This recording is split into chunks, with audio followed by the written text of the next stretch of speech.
called Encounters with Jesus. And even though it's Good Friday, we're not done yet with the series because, right to the very end, right to his last dying breath, Jesus is still encountering people. People are still encountering Jesus, and people are still having their lives changed by Jesus, right to the very end. And this morning on Good Friday, we're going to see a really unique kind of encounter that two men had with Jesus, and that is in the most unexpected, the most incredible kind of way, incredible kind of circumstances, and that is hanging. Can you imagine? Hanging on a cross beside Jesus. And let's just step back for a moment before we get into this actual encounter. Crucifixion is one of the most darkly ingenious kinds of methods of torture, of punishment, of capital punishment, of death that the human mind at any time, in any place, has ever devised. It's designed specifically, precisely for maximum pain, maximum torment, maximum humiliation. In fact, I was just thinking about this again in these last few days. Who in the world ever thought of taking a piece of wood and nailing human flesh to a piece of wood? Just like you would nail maybe some kind of wall hanging, some painting on the wall of your home. Can you imagine nailing a person to wood? It's an insane kind of thought if you really think about it for a moment. And the thing about crucifixion, and one of the reasons that it was so painful, so humiliating, so terrible, is because it wasn't an instantaneous death, like if you cut off somebody's head or shoot them or something like that. It was designed that it would last for the maximum time. That torture, that it would actually be torture before you died. And ultimately, you don't die because of blood loss or something like that. You die because you can't breathe anymore. Because every time you breathe, you have to push up on those nails in your feet and in your hands in order to get breath. And you can only do that for so long before you finally can't do it anymore, and then you actually get asphyxiated. Like if you would get strangled, you can't get breath. But that process takes hours. And in the meantime, you are hanging there in front of everybody, naked. It gives you time to think. It really makes you kind of feel the pain. And not only that do you have time to think, but you actually apparently also have time and some ability to actually speak. And not just speak to those who might be kind of gathered around you at the base of the cross near your feet, but also apparently, if there's people that are crucified beside you, to speak to those beside you. And the Bible tells us when Jesus was crucified that there were two criminals, two rebels, who were also crucified on either side of Jesus. And amazingly, they're able to speak to one another. And not just Jesus, who's in the middle speaking to either side, but even these two guys are able to speak to one another. That means they must have been close enough that they're able somehow to talk to one another for these hours as they're hanging there. And so this creates kind of this amazing, unique moment. It's sort of ultra dramatic, isn't it? Right? It's one thing to hear someone on their deathbed giving their last words. You might have experienced that before with a loved one, a grandparent or a parent, somebody like that, somebody who's dying. They speak their last words, and that itself is so dramatic, it's so unique, it's so special. But how often do you get to hear this? Just think about this. 3 men who are all having their last few minutes speaking to one another. And that too, one of them being the Son of God. What are they going to say with those last breaths as they're hanging in pain? Death is just imminent, a few minutes away. At any moment, they could die. What would they use with their last breaths to speak? What would they say? What would that conversation sound like? That's what we get to see in this passage this morning. And really, it all comes down to the ultimate topic, the ultimate question, and that is, who is Jesus? What are we going to do with this man? And these two men, on the left, on the right, they have two very, very different kinds of reactions, two very, very different approaches to Jesus. And so, first of all, we have the first man. The first man. Look at what his reaction is in verse 39 here. Again, Luke chapter 23, verse 39. It says, one of the criminals who hung there hurled insults at him. Aren't you the Messiah? Save yourself and us. And so this is the first man, the first criminal's reaction, his response, what he's going to use his last few breaths to do. It's to hurl insults at Jesus. And if you think about that, that's really surprising, isn't it? You have a few minutes before you die. What are you going to do with those few minutes? You're in public, people are watching. And you're going to use those last few breaths, those last few words that you have, before you give it all up, before it's finished, you're going to use that to insult someone? That to somebody that you don't even know? Why would you do that? How does that happen? Well, I think there's two things that we see in this passage, in this text, that maybe kind of hints to say why he would use his last few breaths to hurl insults at this man that he doesn't even know or care about. The first reason, we can see here in verse 35, just go back to verse 35, it says, the people stood watching, and the rulers even sneered at him. They said, he saved others, let him save himself, if he is God's Messiah, the chosen one. The soldiers also came up and mocked him. They offered him wine vinegar and said, if you are the king of the Jews, save yourself. So first reason he might be doing this is because everybody else is doing it. Right? This is what they're doing. This is the scene at that moment. Jesus is hanging there with these criminals on the left and on the right. And what is everybody doing? They're all mocking, insulting, blaspheming, sneering at Jesus. The religious leaders are sneering. The soldiers are mocking. And this first man, he just kind of joins along with the crowd. And, as I thought about this, I said, probably this is true for all of us. Basically, what do we do most of the time in life? If not all the time, we basically do what everybody else is doing. Right? If everybody is rushing to see this movie, then we're also rushing to see this movie. If everybody's rushing to this new restaurant or this new vacation spot or this concert, perhaps, we're all rushing. Right? If everybody is crazy about making money or becoming famous, then we're also crazy about making money. And we basically do what everybody else is doing. That's a general principle in life, isn't it? If everybody around us is doing something, most likely we'll also be doing that. If everybody around us was passionate for Jesus, we would probably also be passionate for Jesus. Unfortunately, that's rarely the case. And it's certainly not the case in this scene.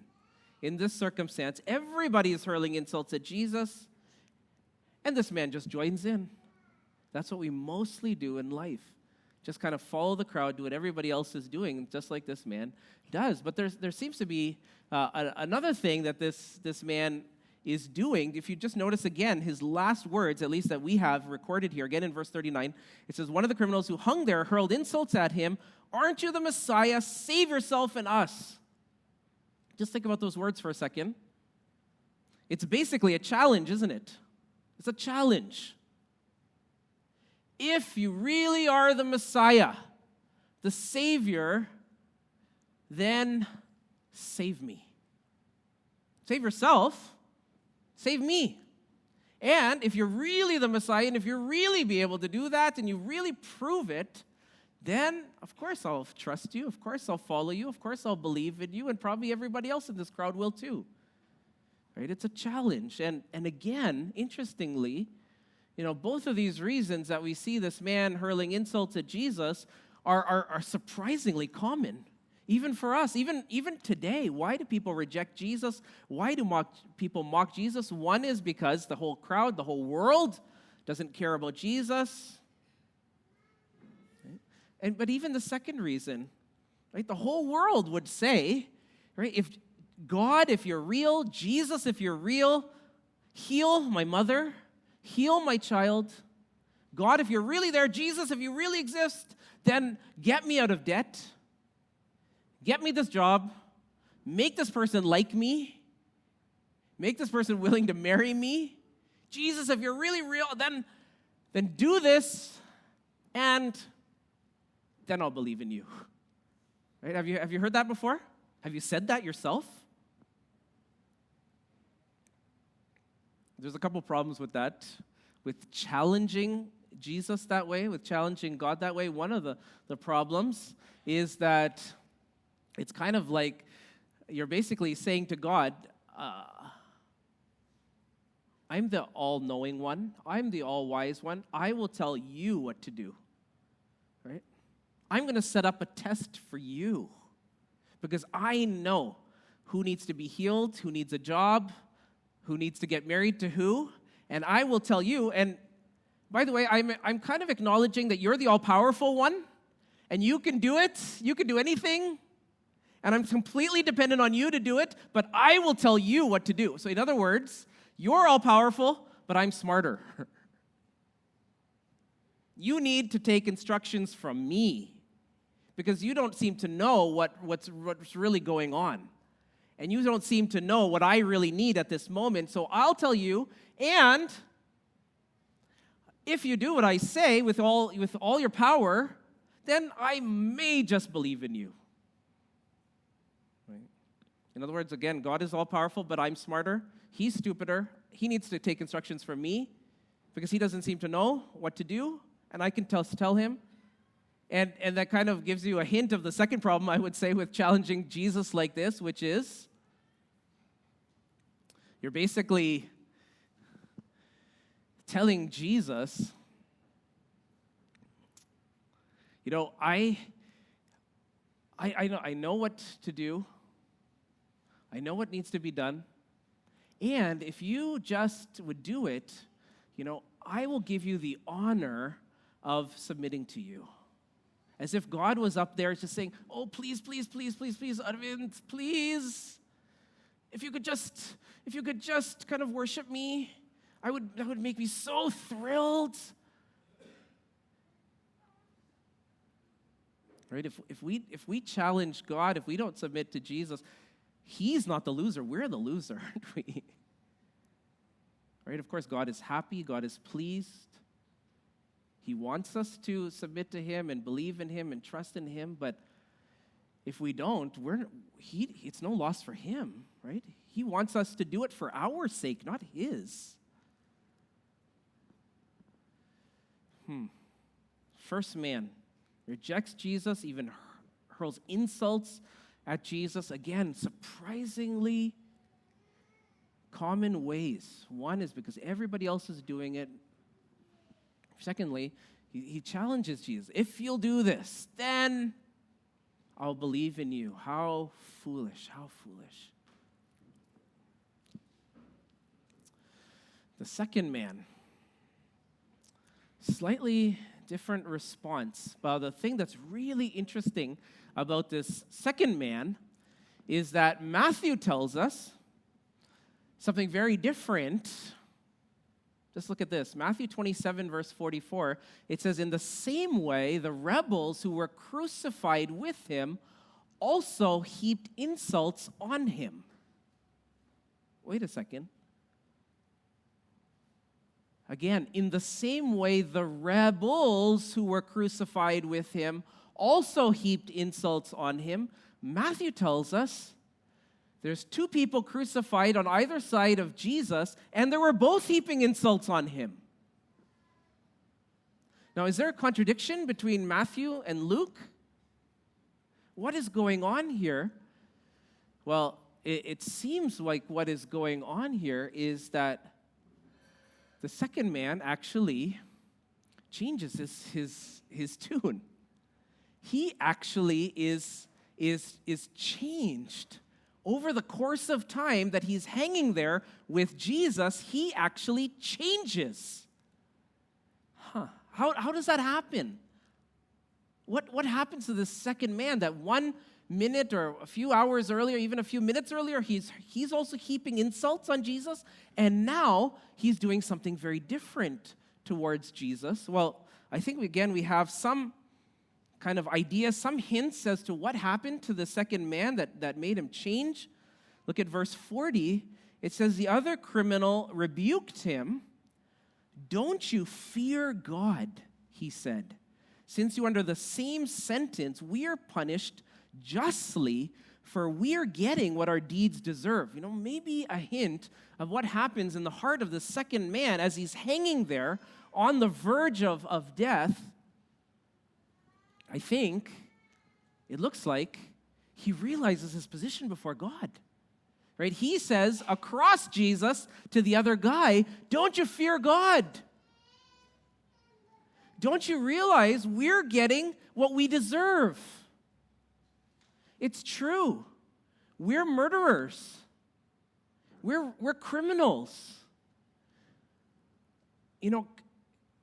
Could it be, as he's hanging there, going from this proud kind of sort of defiant man who's fighting death, as he's kind of losing breath, as he's losing blood, as he's seeing closer and closer to that moment when he realizes he's going to stand before his Maker, and he is guilty as sin. He's going to stand before a holy God.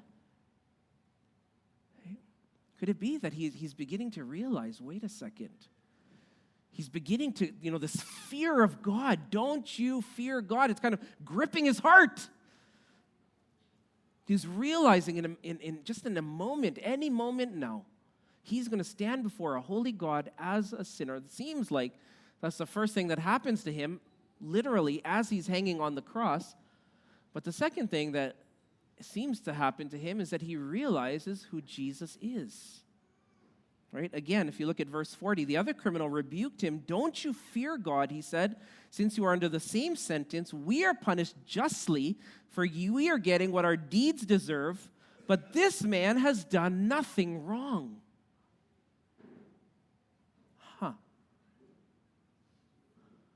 He changes his view of Jesus. He changes his understanding of Jesus completely. It was very interesting as I was thinking about this in these last few days, and in light of the series that we've been doing, Encounters with Jesus, one of the things that we've been seeing again and again and again, that no one meets Jesus without being transformed, right? Without having some impact on their lives through Jesus. Now, this man is also encountering Jesus, again, in the most unlikely of circumstances, but he actually has several hours with Jesus. That's not very common. Very few people actually get to spend hours with Jesus. Yes, it's hanging on a cross beside him, but he's actually observing Jesus for several hours before he dies. And is it possible that there's at least a couple of things that he might have observed in Jesus? First of all, Jesus is being mocked. He's being insulted. People are saying all kinds of things about Jesus, and yet Jesus is maintaining his composure. Jesus is maintaining his calm. This is a criminal. He's seen criminals before. He's seen how people react in this kind of circumstance, how they get angry probably, how they defend themselves, how they can't tolerate this, the humiliation and the pain and everything else. But Jesus, there's something about this man that's so different. Could it be? Right? For these hours as he's watching, I've never seen a man like this. But probably even more than that, he hears these most amazing words come out from Jesus' mouth. Look back at verse 34. Jesus said, "Father, forgive them, for they do not know what they're doing."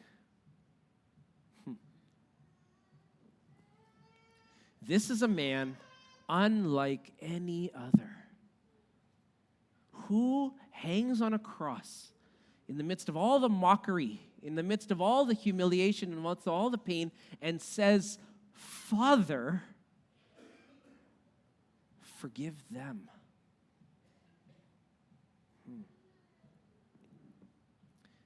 It seems like this encounter with Jesus over these few hours as kind of co-hangers on the cross, this man, he sees, he realizes, he understands.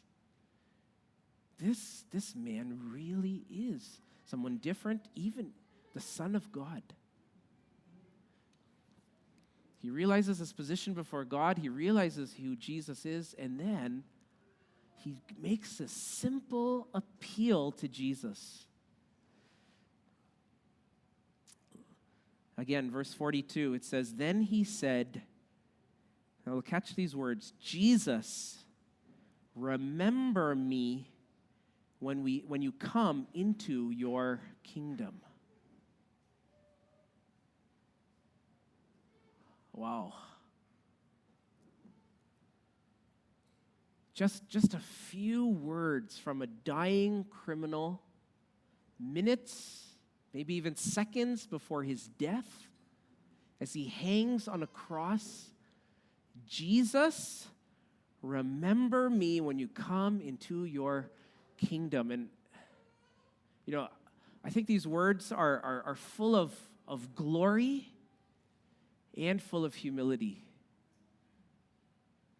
First of all, they're full of glory. "Jesus, remember me when you come into your kingdom." This man, maybe he's heard of Jesus before. He must have some background, right? But he's convinced now. He was hurling insults earlier. Now he's realizing who Jesus is. He's appealing to Jesus. "Jesus, you really are the king." The king. Despite all appearances right now, you certainly don't look like a king hanging there on a cross naked with everybody mocking you. But Jesus, remember me when you come into your kingdom. This is not the end for you. Wow. Glory for Jesus and at the same time humility. Those words, so beautiful, aren't they? Remember me. He's not making some big commitments or some big vows. Right? He's not even getting a chance to be baptized or anything. This is it. Such a humble plea, just remember me. Remember me. That's all he has the time for. That's all he has the breath for. Just remember. When you come into your kingdom, Jesus, just don't forget me, please. Think about me, that man who died at the same time on the cross right beside you. Remember me. Please don't forget me. Such humble words.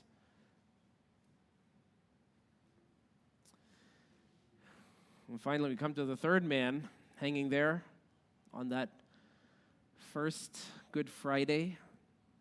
And Jesus' words here are just amazing, simply stunning.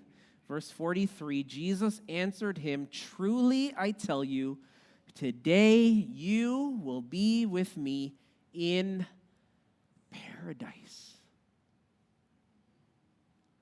12 words, at least in my English Bible here, 12 words, maybe some of the most beautiful words ever uttered in the history of the world. I think every word here probably is worthy of meditation. In fact, let's just do that. What does Jesus say? Truly, I tell you. this humble plea from this criminal hanging on a cross, dying right beside him. Jesus says, truly, I tell you, I'm going to speak words to you that are true. True words. Truly, I tell you, today itself, not tomorrow, not at the end of the world, not when Jesus comes again. Today, this day itself.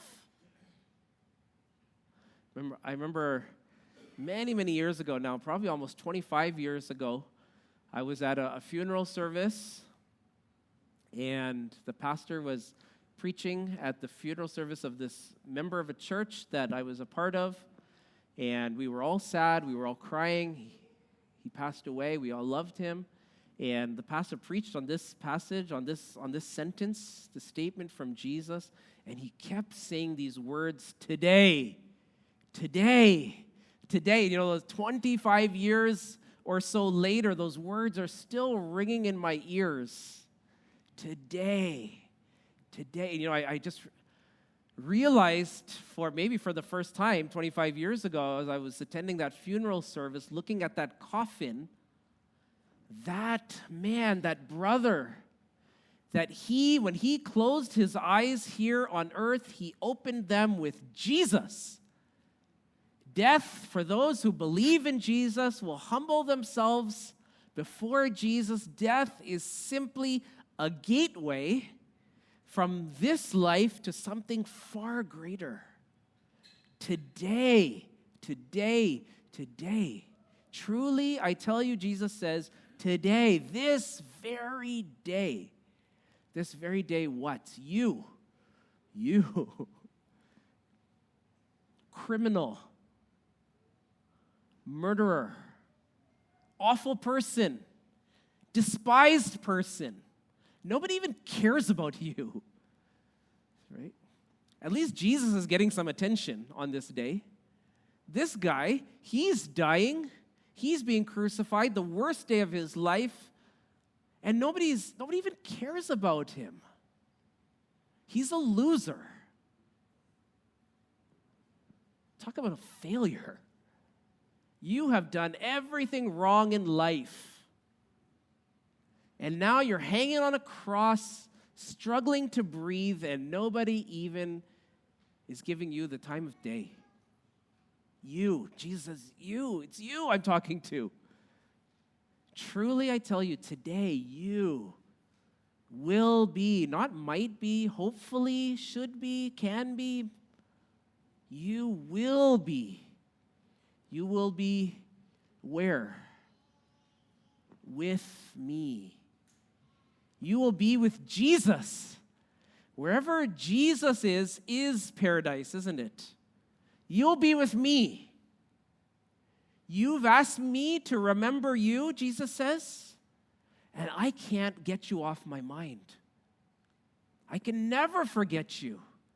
I will remember you, and in fact, by your faith, by that simple acknowledgement, Jesus, remember me when you, the King, come into your kingdom. By those simple words, by that simple posture of your heart and your faith, you have attached yourself to me, and I've attached myself to you. You're going to be with me. You're going to be with me in paradise. Today, you truly, you will be with me. I'm not letting you go. We're going to walk hand in hand together.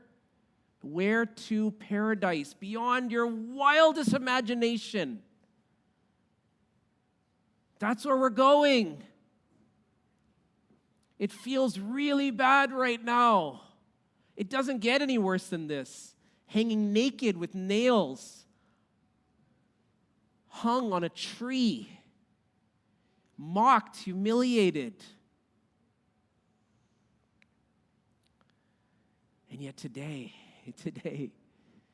just in a few moments, because you've believed in me, because you've humbled yourself, because you've attached yourself to me in this way, you will be with me in paradise.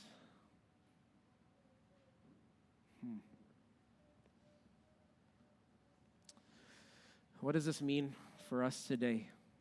Good Friday. What does this mean for you? What does this mean for me? A few things. Number one, we're all dying. You know, it really struck me as I was thinking about this passage again. First man's dying. Second man's dying. Jesus is dying. Everybody in this story is dying. And not only the three that are hanging on the cross are dying, but all the people that are watching are also dying. And not just them, but every one of us in this hall right now, we're all dying. And the problem is for them, it was so evident because it was the last few minutes. For us, it's easy to fool ourselves because it's just so slow. It's ultra slow motion that this death is happening to us, but all of us, every moment, every breath is just one step closer to the grave. We're all dying. It could be today, it could be tomorrow, it could be 20 years from now, but we're all moving there in the same direction. Right? Let's not deceive ourselves. And again, because it's so slow, we kind of think of, there's still lots of life and so many things that I want to do and everything else. But the fact is, this is a process. They had a few hours. We maybe have a few years. Right? But we're all in the same process. And the earlier that we can figure out what's going to happen when that moment comes, the more and better that we can live all that time, whatever it is, short or long before that, to the fullest. Number one, we're all dying. Number two, it's never too late. If we learn one thing from this story, from this encounter, it's never too late. Even in his last breaths. Even a few minutes or a few hours earlier, he was hurling insults and heaping insults on Jesus. But in time, just in time, he realizes it's never too late. And again, he doesn't have time to come to church. He doesn't have time to even obtain a Bible, to read it, to study it, to grow, even to get baptized. Thank God it's never too late. And this morning, I want to just say that to each one of us, because you might be here this morning and you're saying, I'm from this, I've made these stupid decisions. I'm a failure. And it's kind of over. And I don't really even know what's the point of going on. And the message for you this morning, it's never too late. It's never too late. There's still time. As long as we have breath, even if it's our last breath, it's never too late. Third thing, what will you do with Jesus? Again and again and again, it comes to this ultimate question. It's always this question. What are you going to do with this man? And some of us sitting here might say, I would never mock Jesus. I'd rather die than hurl insults at Jesus. In fact, if other people hurl insults at Jesus or my faith or my religion, I get angry, I get upset, I fight. And yet, we might never hurl insults at Jesus. I'm guessing most of us in this room. Yet, but just by the very fact that that we don't really think about Jesus very much. He's not a big part of our lives, unless it's, of course, it's Good Friday. Then things are different. What are you going to do with Jesus? Are you going to humbly acknowledge Jesus as the King? And not just the King sort of over the universe, but the King of my life. Right? Jesus can't tolerate being in second place. Jesus has to be first or nothing. If Jesus is kind of somewhere there, and it's kind of my background, it's kind of my religion, and it's kind of my faith, and yes, of course, Jesus is God. Yes, of course, Jesus died for my sins, and all those kinds of things. I believe all that. Jesus says, this is an insult. What will you do with Jesus? Last thing, today. This is what the Bible says. Today is the day of salvation. Don't wait until your last breath. If you were here a few weeks ago, I told you the story that somebody in our church told me. You might remember that man who bought the car was driving home from the showroom itself. Do you remember that story? I couldn't believe it when somebody in our church told me this story. That's that man's wife is a colleague of his. She was at the office. The man was picking up the car, the brand new car from the showroom, driving it home for the very first time. Somebody comes and rams into it. That is bad enough. He gets out, yells, screams for a moment, and then falls down dead. Can you imagine a story like that? I still can't quite get over that. Just showing we don't know. We don't know if we're going to even last till tonight or tomorrow morning. Right? This is not some doomsday kind of message, but this is just the reality. We're all dying. The moment can come at any time. Don't you hear stories like this? Don't wait till tonight or till tomorrow, till Easter on Sunday. Today is the day of salvation, Jesus says. Today, if you'll hear his voice, right? If you just say simple words, remember me. Right? Just in a moment, Jesus says, today, the blessing, the promise, the hope, the peace, the joy, the love, it's instantaneous. The moment that you humble yourself, confess Jesus is Lord, understanding he was there on the cross for you because he loves you. He died for you and for your sins. That's why he's there. Today, if you acknowledge that, all those blessings, all that hope, all that peace is yours instantaneously. Today is the day of salvation. Don't wait. And, by the way, why would you wait? Why would you wait any longer before committing your life to Jesus? Jesus is not waiting so that you can commit yourself to him, give your life to him, so that he can just make your life miserable and say, aha, now I've got them. Now I'm going to make their life really boring. It's just all going to be religion and rules and rituals, a lot of Bible and prayer and church and all this boring stuff. And now you're going to miss out on all the exciting stuff of life. No, how ridiculous.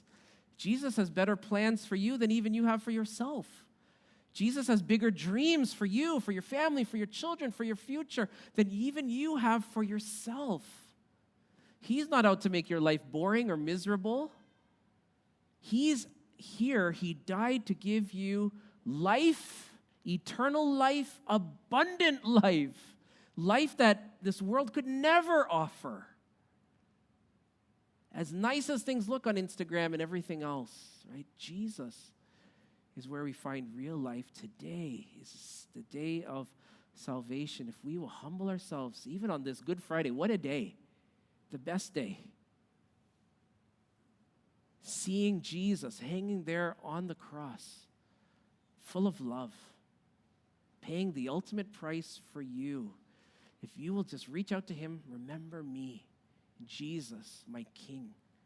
Today, you will be with him. You'll be with him. Paradise.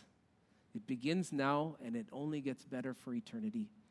Why don't we bow our heads and close our eyes?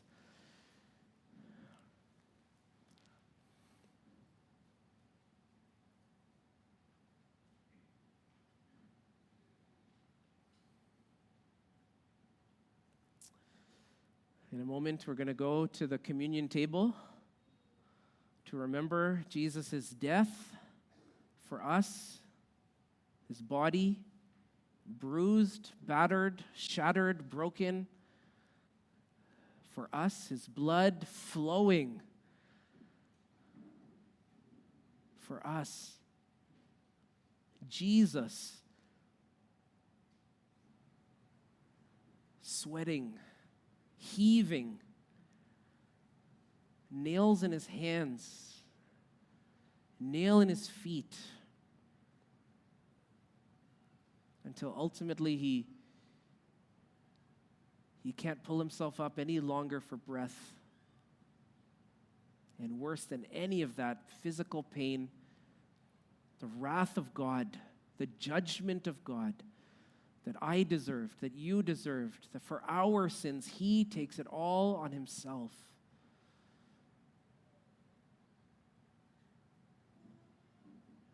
Why? So that we can be with him forever in paradise.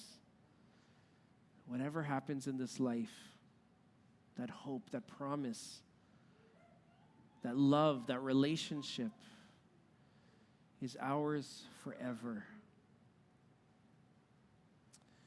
My friends, do you really know Jesus this morning? Or is he kind of somewhere there in your life, in your consciousness? What are you going to do with this man? He can't accept being in second place.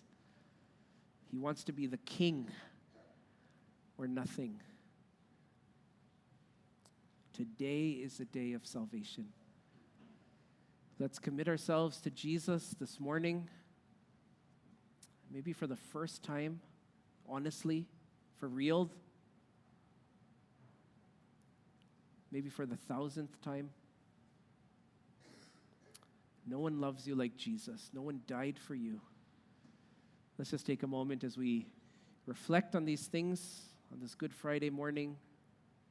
Also, as we prepare ourselves to take communion, let's take a moment.